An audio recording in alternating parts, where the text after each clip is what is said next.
Bonjour. Bonjour. Donc, nous sommes réunis pour le deuxième épisode sur les ateliers de la Bruyère. Présentation des équipes encadrantes. Donc, je vais vous laisser vous présenter votre prénom, Muriel.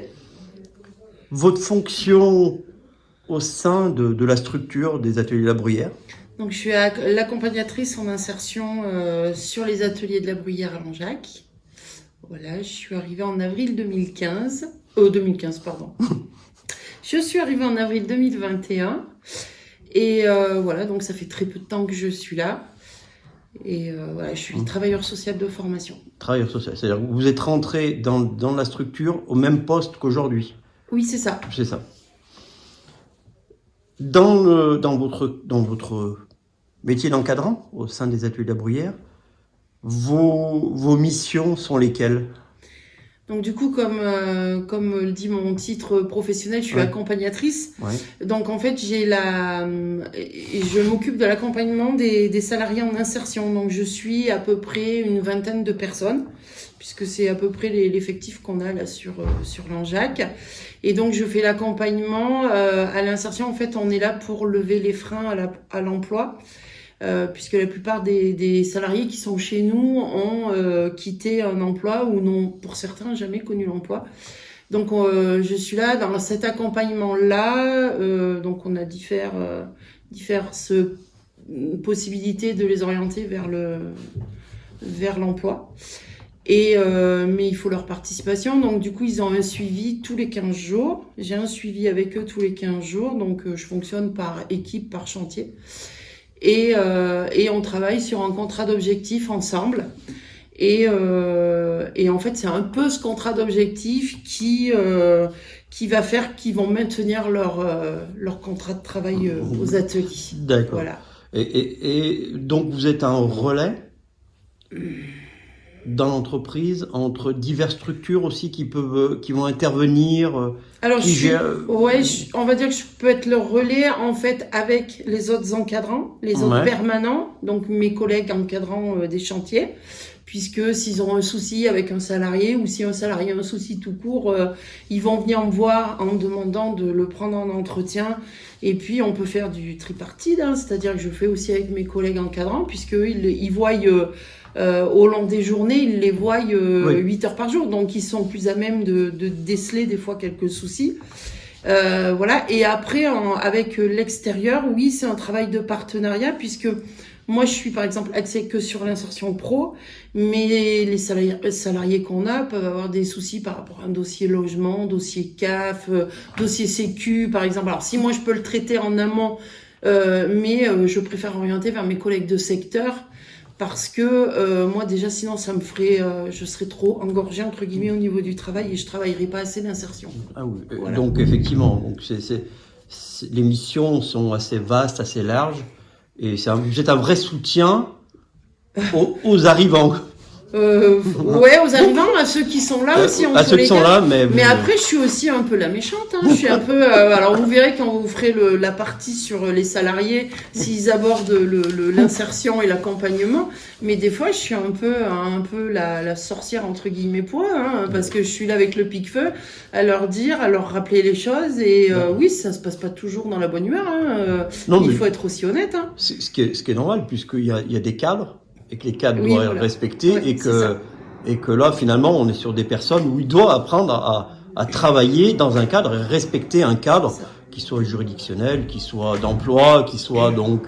Et lever les freins, c'est ça aussi. C'est rentrer et respecter le cadre. Ouais.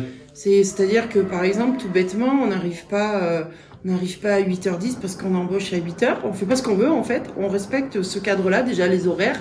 On respecte ses supérieurs, donc l'encadrant. On respecte ses collègues. Donc voilà, en fait, la vie. Effectivement. Oui, voilà. Ça, effectivement. Donc c'est pas forcément méchant, mais c'est la vie. La vie de tous les jours, la vie. Mais quand on lève certains freins, certaines habitudes qui sont ancrées déjà depuis quelques années pour certains, et ben c'est difficile de faire marche arrière et d'essayer de leur faire comprendre. Pour la plupart, et ben ils sont plus âgés que moi aussi. Ouais.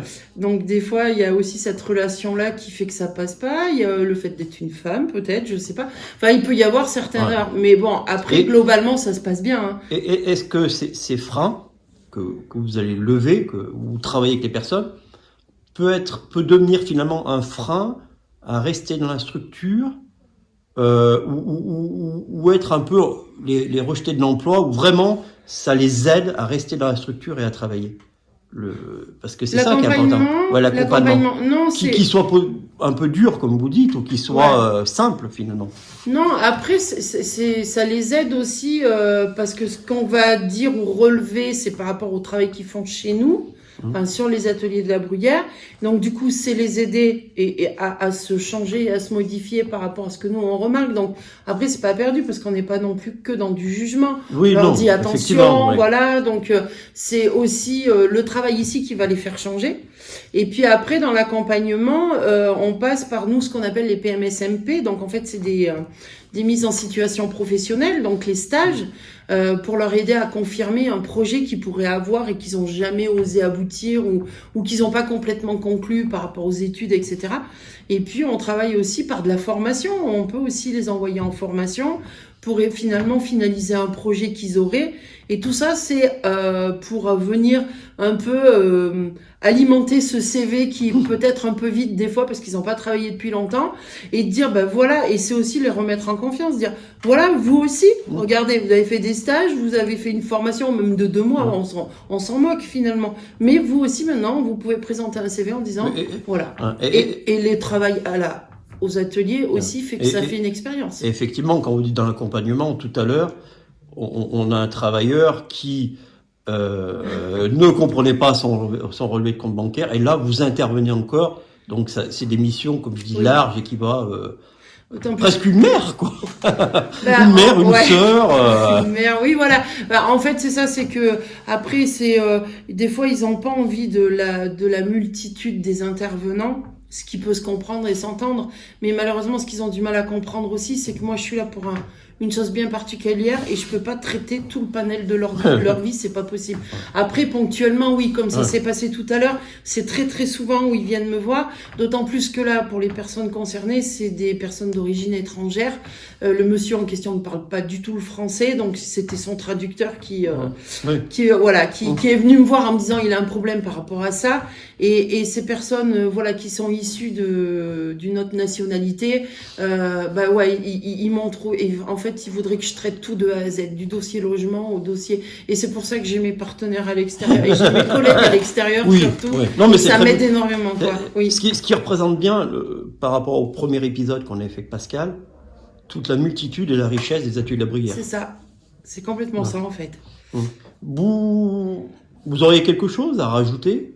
Vous auriez un mot à dire, une particularité? Eh ben, ce que j'aurais à dire, c'est qu'on est en recherche de bénévoles, justement par rapport à tout ce que je viens de dire. Alors, ça sera peut-être pas forcément des assistantes sociales en retraite ou des éducateurs, ou c'est juste des gens qui ont un parcours de vie et qui pourraient aider nos salariés. Et du coup venir me seconder quelque part, c'est-à-dire les prendre sur des ateliers lecture, les prendre sur des ateliers les droits à la sécurité sociale. Il n'empêchera qu'on orientera aussi vers une AS de secteur, mais du coup ça permettrait de sortir de l'isolement, ces personnes-là, mais aussi d'avoir un accompagnement avec des bénévoles, donc on sortirait aussi du cadre du travail. Et puis la deuxième chose, j'ai envie de dire aux gens, à la population, tout simplement, les ateliers de la Bruyère, venez voir ce qu'on fait. Après, on peut en parler ensemble. Voilà. On est là pour ça. Enfin, le Langeac Express est là pour ça, pour le montrer. Et merci d'ailleurs. Voilà. Ben, je vous remercie. Merci. Oui, on pensait que c'était compliqué. On fait à peu près 10 minutes. Ça va aller.